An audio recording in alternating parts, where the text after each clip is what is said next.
ठीक। अगर किसी ने अपनी माँ का दूध पिया है तो भाई सामने आमने की लड़ाई होती है ना। जो पहले राजा महाराजा थे वो आमने सामने की काशी लड़ाई जी, लड़ते लगभग 35,000 आप हिस्ट्री की पुस्तकें पढ़ेंगे तो लगभग आज हमें इस देश के अंदर एक हाथ वाली सरकार ने, जो मुगलों का हाथ था कांग्रेसों को दिया, उसको अंग्रेजों को दिया और अंग्रेजों ने कांग्रेसों को दे दिया। आज वो उस हाथ की मार जो सनातनी खा रहा है ना इस भारत में।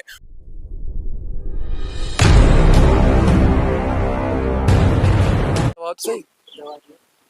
नमस्कार, आप देख रहे हैं मिनी संसद और मैं हूं मनोज सुराजी। सनातन के मंथन का दौर चल रहा है और सनातन के मंथन पर एक से एक बुद्धिजीवी यहाँ पर इकट्ठे हुए हैं। मैं कॉन्स्टिट्यूशन क्लब की बात करूं और अलग अलग विषयों पर गंभीर चर्चा होगी। संस्कारों पर बात हो रही है, सनातन के संस्कारों की पुनः स्थापना की बात हो रही है, मंदिर के सहकारीकरण की बात हो रही है और वंचित वर्गों की घर वापसी की बात हो रही है। बहुत सारे मुद्दे हैं, लेकिन मैं उन मुद्दों में जानने से पहले मैं कुछ और बातें करना चाहूंगा। मैं पूछना चाहूंगा, कहते हैं कि अमृत काल चल रहा है देश का, सनातन का काल भी क्या अमृत की तरफ बढ़ रहा है या सनातन पर भी लगातार हमले तो हो ही रहे हैं? कई लोग हमले कर रहे हैं, चाहे कर्नाटक का वाकया हो। क्या लग रहा है आपको, क्या हो रहा है देश के अंदर? देखिए, सभी को पहले मेरा हर हर महादेव, जय जय श्री राम। मैं ये कहना चाहूंगी भैया कि सनातन पर वार हो रहे हैं। सनातन पर वार इसलिए हो रहे हैं कि कहीं ना कहीं लोगों को लगता है कि हम इन्हें डरा लेंगे, धमका लेंगे और इनको घर पे बिठा देंगे। ऐसा नहीं है। अगर किसी के मन में कोई गलत फहमी हो तो भैया निकाल लेना। हम वो बंदे हैं, तब तक टोकेंगे नहीं जब तक ठोकेंगे नहीं। ठीक। सनातन परवार तुम करते हो पीठ के पीछे। ठीक। अगर किसी ने अपनी माँ का दूध पिया है तो भाई सामने आमने की लड़ाई होती है ना। जो पहले राजा महाराजा थे वो आमने सामने की लड़ाई लड़ते थे। कभी आपने किसी महाराजा को देखा कि पीठ पे वार करते? सिर्फ ये जयचंदों की औलादें, ये भड़वे और ये चाटुकार लोग, ये लोग पीछे से वार करते हैं। और हमारे जो सनातनी हैं सामने से वारता, सामने से वार और सामने से ही ठोकते हैं। क्या समझे? तो मैं आज सनातन पर वार हो रहा है, ये डर की वजह से ये डरे हुए हैं, इसलिए। बाकी सनातन पहल कभी नहीं करता। ठीक। सनातनी कहते हैं छेड़ो नहीं, छिड़ गए तो तुम पे भारी पड़ेंगे। तो इसलिए अपना अपना मजहब, अपना धर्म, अपनी अपनी जो भी आप जिसको भी मानते हो उस पे आराम से रहिए, शांति से रहिए और दूसरों को भी रहने दीजिए। अभी आप देख रहे थे अयोध्या का चल रहा था, तो अयोध्या तो खैर हमारे रामलल्ला की नगरी है। तो अब काशी पे आ जाओ, उसके बाद महाराज जी खड़े मथुरा पे आ जाओ। अभी तो हमने आपको छोटा सा एक नन्हा सा ट्रेलर दिखाया है भाई, अभी तो पूरी फिल्म बाकी है। तो उस पूरी फिल्म के लिए मेरे सभी सनातनी मीन्स कट्टर सनातनी योद्धा आज अपना तन, मन और धन लगाने के लिए लगा चुके हैं, लगा रहे हैं और लगाते रहेंगे। क्यों? क्योंकि सनातन धर्म सर्वोपरि है, था और रहेगा। काशी मथुरा बाकी है। बहुत बार बोला जाता है कि अयोध्या तो झांकी है, काशी मथुरा बाकी है। बहुत बड़ा एक वो भी रहा, स्लोगन भी रहा। क्या लगता है कि कानूनी तरीके से, अदालत के तरीके से, जैसे राम मंदिर को लिया गया और उसमें जो सुप्रीम कोर्ट का आदेश आया वो माना गया, मथुरा में कहाँ तक, क्योंकि आप उसको पैर भी कर रहे हैं, जो कृष्ण जन्मभूमि। एक बार आपकी बात काट रही हूँ पत्रकार महोदय। हाँ। लिया क्या का क्या मतलब हुआ? लिया क्या लिया गया? हमने किसी की चीज लिया? हमारा था वो मंदिर, अधिकार लिया गया। अरे भाई वो हमारा था। अयोध्या रामलल्ला की नगरी है, वो हमारा था, किसी के बाप की नहीं थी, ये औरंगजेब के औलादों की नहीं थी। हमारा मंदिर तोड़ के इन मुगलों की औलादों ने मस्जिद बनाई थी और वो मंदिर आज हमने, गलत बात नहीं बर्दाश्त होगी पत्रकार महोदय, लिया गया नहीं। बोलो जैसे आपका राम मंदिर था आपके पास आया, आपका था। हाँ। देखिए, हम तो फिर आप बात अपनी जैसे कह रहे हैं कह ही रहे हैं, लेकिन मैं पूछना चाहता हूँ कि जो मथुरा की बात है, अभी हाई कोर्ट में भी मामला गया, डिस्ट्रिक्ट कोर्ट में गया, तो कहाँ तक प्रक्रिया है? कैसे अपने अधिकारों की रक्षा की जाएगी या किस तरीके से पुनः स्थापना होगी? देखिए, सबसे पहले तो सभी दर्शकों को हमारा जय श्री राम, जय श्री कृष्ण। और रही बात अब ये कि केवल लोगों की नजरों में है अयोध्या जी, मथुरा जी, काशी जी, लगभग 35,000 आप हिस्ट्री की पुस्तकें पढ़ेंगे तो लगभग 35,000 मंदिरों को तोड़ करके और उनके ऊपर मस्जिदें बना दी गई हैं। तो हमारा लक्ष्य केवल काशी मथुरा तक नहीं है, हिंदुस्तान की जब तक अंतिम मस्जिद के अंदर छुपे हुए अपने परम पिता परमात्मा के उस विग्रह को हम नहीं निकाल लेंगे, तब तक हम बैठे। ये तो बहुत बड़ी बात कह रहे हैं। और फिर क्या होगा? देखिए, ये तो संघर्ष वाली स्थिति आ गई। आप कुछ लोग तो यही कह रहे थे कि बस 3 दे दो, बाकी छोड़ दो, लेकिन ये तो कह रहे हैं जर्रा भी नहीं छोड़ेंगे। इस पर आप क्या कहेंगे? देखिए, ऐसा है कि सनातनी है जिनके दिल दुखे हुए हैं, जिनको लगता है कि मेरे प्रभु, मेरे परम पिता परमात्मा, और एक मस्जिदों के ऊपर जहाँ कुर्ला किया जाता था, वजू कहते हैं जिसको, है ना, वहां पर हमारे परमात्मा, मतलब भाई उनके दिल की बात है ना, उनका मन दुखा हुआ है। मैं कहती हूँ पहले 3 आ जाए, है ना, बाकी लिस्ट बाद ये आप तय कर लो, ये 3 पर रुकना है। नहीं, रुकना नहीं। अजब, देखिए आप, मैंने कहा डिप्लोमेटिकली मैंने कहा 3 आ जाए। अभी फिर 3 हाँ, सुनो, चला, उंगली पकड़ के पहुंचा, फिर पता हाथी पकड़ नहीं, लो। अरे भैया, इसीलिए तो समाज डरा हुआ है। सुनो भैया, किसी की चीज नहीं मार रहे। हमारे पूरे 3 जो हमने अभी तय किए हैं, 3 की तैयारी हो जाए, कहीं तो रुकोगे। उसके बाद हाँ रुक जाएंगे। जब पता लग जाएगा कि इस मस्जिद के नीचे मंदिर नहीं है, वहां रुक जाएंगे। उसके बाद की लिस्ट, केसों की बाढ़ हो जाएगी, बाढ़ आ जाएगी, हर किसी के यहाँ खुदाई चलती रहेगी, फिर क्या? देखो, जहाँ जहाँ खुदा वहां खुदेगा, और जहाँ नहीं खुदा वहां भी खुदेगा। अगर यहाँ पर आप कह रहे हो कि यहाँ पे मंदिर, मस्जिद की जगह मंदिर है, तो खुदेगा। अगर किसी को नहीं लग रहा तो मेरे भाई खोद के देख लो। ASI को बहुत काम मिलने वाला है। मैं कह रही हूँ भाई, खोद के देख लो, आपकी भी दुकानदारी बन जाएगी मेरे भाई, मंदिर ही निकलेगा। जय श्री राम। देखिए, ये भक्तों की बात अलग है, ये अपना पक्ष रखते हैं, लेकिन मैं आपको थोड़ा बुलाना चाहूंगा। एक युवा हमारे साथ हैं और बहुत फेमस हैं, आप देखते होंगे सोशल मीडिया पे छाए रहते हैं। लेकिन मैं आपसे एक चीज पूछना चाहता हूँ, जैसे कर्नाटक का भी फैसला आया जिसमें एक कानून बनाकर पारित किया गया विधानसभा में कि भाई मंदिरों पे लगाया जाएगा टैक्स, और अल्पसंख्यक समाज, बाकी और जो समाज है, उनको राहत दी जाएगी। 100 करोड़ का एक फंड भी रखा गया उसमें, जो कि विधान परिषद से अभी खबर आ रही है, शायद सुबह की खबर है, कि उसको रिजेक्ट कर दिया विधान परिषद ने। क्या कहेंगे कर्नाटक की सरकार के बारे में? कर्नाटक की सरकार को ही नहीं, और पूरी भारत की सरकार को बोलना चाहूंगा मैं। पूरी भारत की सरकार, चाहे वो बीजेपी की हो, चाहे वो किसी की भी हो, स्टेट किसी भी स्टेट में हो, मैं कहना चाहता हूं, आप हमारे मंदिरों को छोड़ दो। हमारे आस्था के जो टैक्स के पैसे हैं ना, वो हमें सनातन के लिए खर्च करने दो। क्योंकि जो हमारे सनातनी योद्धा हैं, जो धर्म और कर्म कर रहे हैं, देश के हित में भी काम कर रहे हैं, वो जेलों में पड़े हुए हैं, उनके घर खराब हो रहे हैं। और मैं देश के IAS IPS कमिश्नर, DCP और ACP साहब से भी कहना चाहता हूं, जज साहब से भी कहना चाहता हूं, और जो मेरे देश के सनातनी वकील हैं, आप अपना दायित्व जब तक निभाओ जो आपने अपनी वर्दी पहन रखी है। उसके बाद जब भी आप घर पे शाम को 5 बजे, 6 बजे, 8 बजे, 9 बजे, रात को 12 बजे, 2 बजे के बाद जब अपनी वर्दी उतारते हो ना, तो आप सनातनी हो, चारों तरफ से घिरे हुए हैं। आपने देखा होगा, अभी भाई साहब ने एक सवाल मेरे से करा है कि हमारे मंदिरों को आजाद करा जाए। आप बताओ, हम लोग 80 करोड़ या 180 करोड़ या 90 करोड़ सनातनी मंदिरों पे जाकर के पैसा चढ़ा रहे हैं। या तो सनातनी जाग जाए, या सरकारें जाग जाएं। सनातनी जाकर के वहां पर 2 लड्डू चढ़ाएं, सरकार से बोले जाओ भी लड्डू लेकर के जाओ। या तो सनातनी वहां पैसा चढ़ाना बंद कर दें, या सरकारें हमारे मंदिरों को आजाद करें, जिससे हमारे सनातनों में जो रुकावटें आ रही हैं। आज हमें इस देश के अंदर एक हाथ वाली सरकार ने, जो मुगलों का हाथ था, कांग्रेसों को दिया, उसको अंग्रेजों को दिया, और अंग्रेजों ने कांग्रेसों को दे दिया। आज वो उस हाथ की मार जो सनातनी खा रहा है ना इस भारत में, उससे आजाद होने का एक ही तरीका है कि हमारे मंदिरों पे जो पैसा चढ़ रहा है, वो केवल और केवल सनातनों पे खर्च करे। क्या लगता है, सेकुलर मिजाज देश का हटाना चाहिए? क्या लगता है आपको? ऐसा तो मुझे तो ऐसा ही लग रहा है कि भाई अगर भारत के, यार मैं, चलो ठीक है आप सेकुलर कह रहे हो, हाँ। मैं तो नहीं मानता भाई साहब। सुनो जी, कहीं पर्चा दर्ज होता हो जाए, मैं सेकुलर देश में नहीं हूं। अगर सेकुलर देश कहीं पर है ये, तो ऐसा क्यों है भाई? ऐसा क्यों है? मंदिर से टैक्स लिया जा रहा है, और मस्जिद और मदरसों से नहीं ले जा रहा, चर्चों से नहीं ले जा रहा। क्या है ये? पर्सनल लॉ बोर्ड क्या है? नहीं, वो तो ये बोर्ड क्या है? क्या है ये सरिया कानून क्या है? क्या है भाई साहब, आप बता दो ना। वो तो ये कह रहे हैं कि भाई 3 कैटेगरी बनाई है हमने, करीब जो हजारों मंदिर हैं उसमें से मोस्ट ऑफ दी 99% कहेंगे, 98% मंदिर है जिन पर टैक्स नहीं लगाया जा रहा है, सिर्फ उन्हीं पे लगाया जा रहा है जिनकी आमदनी लाखों में है। बस ऐसा है ना, ऐसे 300-400 मंदिर है। जहाँ हमारे गली के कोने पे, नुक्कड़ पे हमारे आराध्य भोले शंकर जी विराजमान है, उन छोटे मंदिरों से ये टैक्स नहीं ले रहे हैं। हाँ, हाँ। उन छोटे मंदिरों की तो घंटियां भी चटक रही है। मेरे सनातनी जो जेगुआर BMW और थार में घूमता है, जो बड़े बड़े नालायक बाप की नालायक औलाद, थार में जो घूमता अरे है मैं तो बता नालायक रहा हो हूं, गया। हाँ मैं बता रहा, खुल करके बोलता हूं मैडम भाई साहब। थार में घूमे तो बिल्कुल बिल्कुल सही, सुनो सही मेरी बात तो सुनो।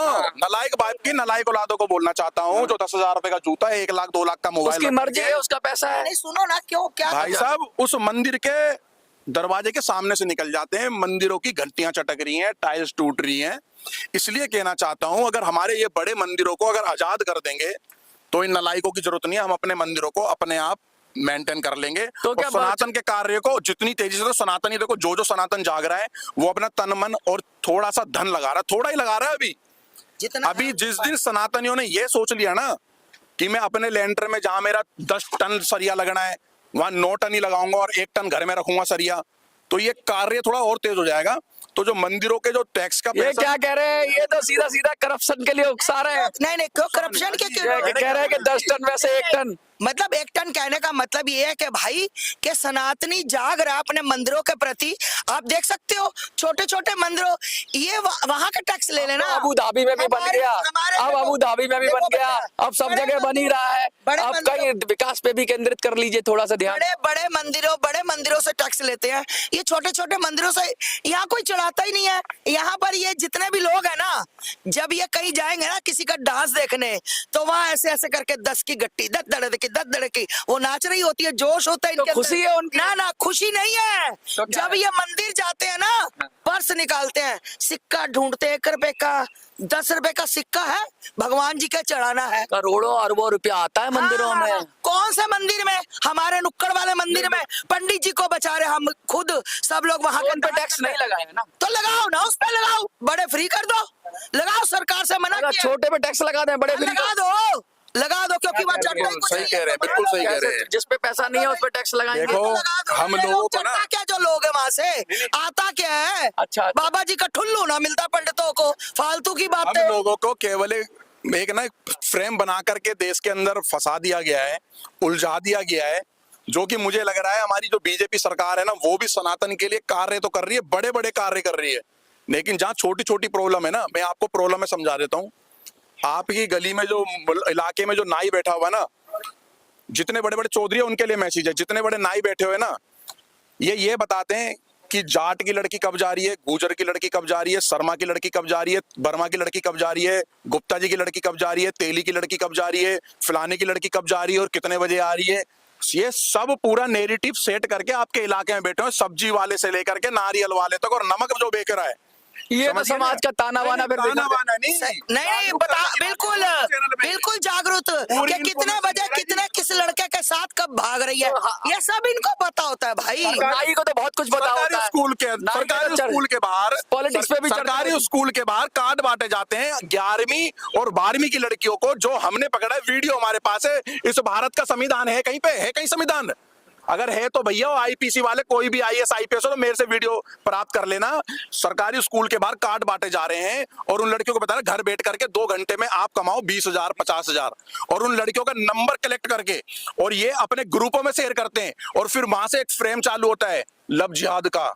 ठीक है, ये लव जिहाद की भी बहुत बात होती है और आप भी बड़ा इस पे उठाते रहते हो, लेकिन लोग कह रहे हैं, अभी कोर्ट कह रहा है कि बहुत सारे मामले गए कोर्ट में, उन्होंने कहा दो लोगों की मर्जी है, स्वेच्छा से जो चाहे करे, देश का कानून आजादी देता है, तो आप उसको फिर अलग एंगल दे देते हो, क्या कहें? अच्छा, वाह पत्रकार महोदय, पहले तो आपके लिए तालियां होनी चाहिए कि आप कह रहे हो कि आप मैं नहीं कह रहा, मैंने कहा कि कोर्ट कह रहा। बात बताओ, एक लड़की और एक लड़का आपस में प्रेम विवाह करते हैं, कोई दिक्कत नहीं कर रहे हो आप लोग, पर एक लड़की जब लड़के से प्रेम विवाह करती है, वो लड़का 1 नंबर का फ्रॉड होता है, और उसके बाद वो लड़की 35 टुकड़ों में आ जाती है, उसके बाद वो लड़की रेलवे ट्रैक पे आ जाती है, उसके बाद वो लड़की ब्रीफ केस में आ जाती है, उसके बाद वो लड़की पत्थरों से कुचली जाती है। ऐसा प्रेम विवाह होने चाहिए, ऐसा होना चाहिए प्यार। देखिए, मेरे समाज सामने का- आ जाए समाज के बहुत सारे पहलू- मार के रख दूं साले को। समाज पहलू के- बताओ। दिल्ली के समाज अंदर में सैकड़ों शादियां पूरा होती है। महीना नहीं हुआ, दिल्ली के अंदर अभी जुनेल बच्चों का 12 साल 13 साल 14 साल के बच्चों का 4 बच्चों का दिल्ली के अंदर मर्डर हो गया है। कल शाम को यहाँ पर भजनपुरा के अंदर एक 12 साल के बच्चे को एक 16 साल के बच्चे ने मार दिया है। ये कौन सी 4 दीवारों में नैरेटिव सेट करा जा रहा है कि बच्चों को मारेंगे और बच्चों को बच्चा छुड़ा देगा, माने छुड़ा देगा, कौन बहुत ही- छोड़ देगा? क्या लगता एक भाई साहब मैं बता रहा हूं, आप ना सनातनियों आप जाग जाओ। कब तक कौन कौन चिल्लाता रहेगा? कोई धर्म गुरु क्या नहीं आ लगता है रहा। कानून व्यवस्था नहीं है? क्या लगता है किसका फेलियर है? एक बात बताओ, क्या कानून?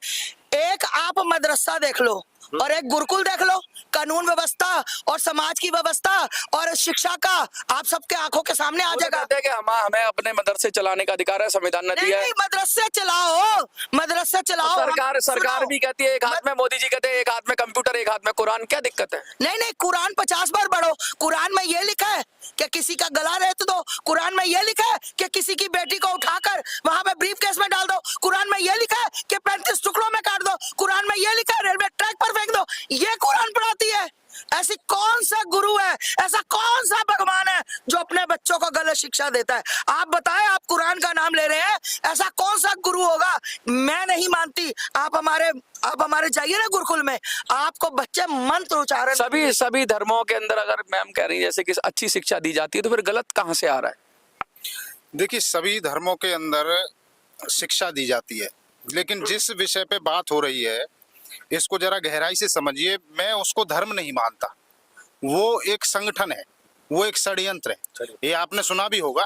धर्म अलग चीज है और संगठन अलग चीज है। जहां बात धार्मिकता की आएगी वहां अच्छी चीजें सिखाई जाएंगी, अच्छी बातें बताई जाएंगी, लेकिन जहां संगठन की बात आएगी तो संगठन को चलाने के लिए साम दाम दंड भेद का उपयोग किया तो जाता है। पार्टियां भी तो संगठन ही होती हैं। पार्टियां जो संगठन होती हैं, पार्टियां भी तो सारी चीजें साम दाम दंड भेद अपनाती हैं अपने संगठन को आगे बढ़ाने के लिए। ऐसे ही वो उनका एक संगठन है जो एक कार्य कर रहा है, वो साम दाम दंड भेद। मैडम, संगठन से अच्छे काम नहीं होते क्या? सब खराबी काम होते हैं। आपका भी तो एक संगठन है, इतने सारे लोग हल्द्वानी संगठन में क्या हुआ पत्रकार साहब? अभी हल्द्वानी में इस्लाम को मानने वाले, कुरान को मानने वाले, अल्लाह को मानने वाले, मोहम्मद को मानने वाले हमारी वर्दियों को मारा भाई साहब। वर्दियां, वो वर्दियां जब पार्लियामेंट पे गोली चला रहे थे ये आतंकवादी आकर के पाकिस्तान से जिहादी मानसिकता वाले, और जब नेता अंदर छुप के बैठे तो ये वर्दियां सीना तान के बाहर खड़ी हुई थी, गोलियों का सामना कर रही थी। उन वर्दियों को मारा जा रहा है। 350 वर्दियों को मारा गया। 108 पुलिस वालों के हड्डियां तोड़ दी गई। कौन से धर्म को मानने वाले थे?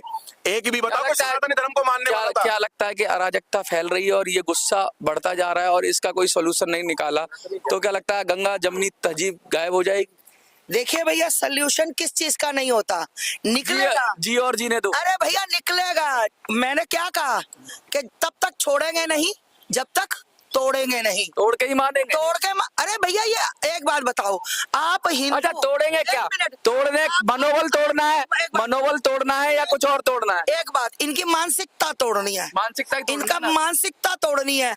एक बात बताओ, एक बच्चा हिंदू का, एक बच्चा भी हिंदू का बताओ जिसने ब्रीफ केस में डाल दियो, जिसने 35 टुकड़ों में काट लियो। जैसे अभी 4 बच्चे दिल्ली में मर गए, ऐसे किसी हिंदू बच्चे ने जाकर अपने दोस्त को 15 साल के 14 हाइपोथेटिकल क्वेश्चन है, इसमें बहुत हमारा सारा। भैया। लेकिन आप क्या कहना चाहेंगे, क्योंकि अब बहुत चर्चा बहुत गर्म हो रही है, तो थोड़ा सा कोई ऐसा शांति का भाव हो तो कुछ है तो कहेंगे क्या? देखिए, शांति का भाव एक ये है कि वो विनम्रता के साथ, वो टीवी पे चिल्लाते हैं, उनके मौलाना चिल्लाते हैं, उनके बड़े बड़े धर्मगुरु आकर के चिल्लाते हैं शांति शांति। तो मैं उन मौलानाओं को, उनके शिखर पर बैठे हुए उन संगठन के संचालकों को सिर्फ ये कहना चाहते हैं हम कि भाई, आप प्रेम भाव से जिन जगहों पे आपने अपनी शक्ति के हिसाब से कब्जा कर लिया था हमारी पे, आप प्रेम भाव से उन जगहों को छोड़ दो। पांडवों ने भी तो 5 गांव मांगे थे। तो हम तो 35,000 मंदिर मांग रहे हैं और एक मैडम 3 के 35, एक बार फिर। देखो भैया, अभी फिलहाल मैं अब तो देखो, एक वो दो- महाराज जी की, वो देखो, वो उनकी अभिव्यक्ता की आजादी है, वो बोल सकते हैं, मेरी अपनी है। मैं अभी 3 अयोध्या आ गया, काशी आने वाला है, उसके बाद मथुरा, उसके बाद मैं आराम से बैठूंगी, फिर लिस्ट बनेगी मेरे भाई, फिर उसके बाद देखिए, ये है कि अब लिस्ट बनेगी और कहीं भी समझौता करने की बात में नहीं है, बस बात अच्छा, को। समझौता, चलो 5-7 मंदिर छोड़ दिए, ठीक, छोड़ दिए, समझौता चाह रहे हो ना, ये फिर ना सुधरने के, ये पता कौन से है, अरे ये जानवर मानसिकता के हैं, इनको तुम कुछ भी कर लो, इनकी जो मानसिकता है ना वो घटिया है, थी और रहेगी। देखिए ये बहुत, हाँ अभी देवगन के मौलाना ने इस देश को गजवाए हिंद का एक सपना दिया है। जितने भी युवा है ना उनका नहीं, youth अभी है। अभी वो बात गजवा हिंद वाली भी बात हो रही थी, उसमें क्या था, किसी ने फतवा मांगा था, हाँ। उसके बारे में पूछा था गजवा हिंद क्या कॉन्सेप्ट है। कॉन्सेप्ट मैं बता रहा हूँ, ईरान, इराक, सीरिया सबने देख लिया है ना, तो भारत में वो हाल होने वाला है। अभी नहीं होगा, 15 साल बाद होगा, 20 साल बाद होगा। अपने बच्चों को या तो पासपोर्ट देके जाना, या तो अपने बच्चों को कोई डिग्री दिलाने से पहले लड़ाई सिखा के जाना। लड़ना कैसे है भाई? आज अपने चाहे 8वीं 10वीं 12वीं बच्चा हो, उसको बच्चे को 12वीं करवाने से पहले लड़ना सिखा देना, कि अपने बच्चों की, अपने घर की मात्र सत्य, अपनी बहन बेटी की रक्षा सुरक्षा कर ले, उनकी डिग्रियां नहीं करेगी। जब जब होए धर्म की हानि, बड़े असुर अधम अभिमानी, तब तब धरे प्रभु विविध शरीरा, हरे निरंतर सज्जन पीरा। अब सज्जन कौन है और दुष्ट कौन है, ये तो चिंता का विषय और चिंतनीय विषय है, लेकिन इतना जरूर है कि देश में हालात बहुत नाजुक है, और देश में अगर सही तरीके से लोगों को नहीं संभाला गया तो कुछ भी हो सकता है। देखते रहिए मिनी संसद। तैयार।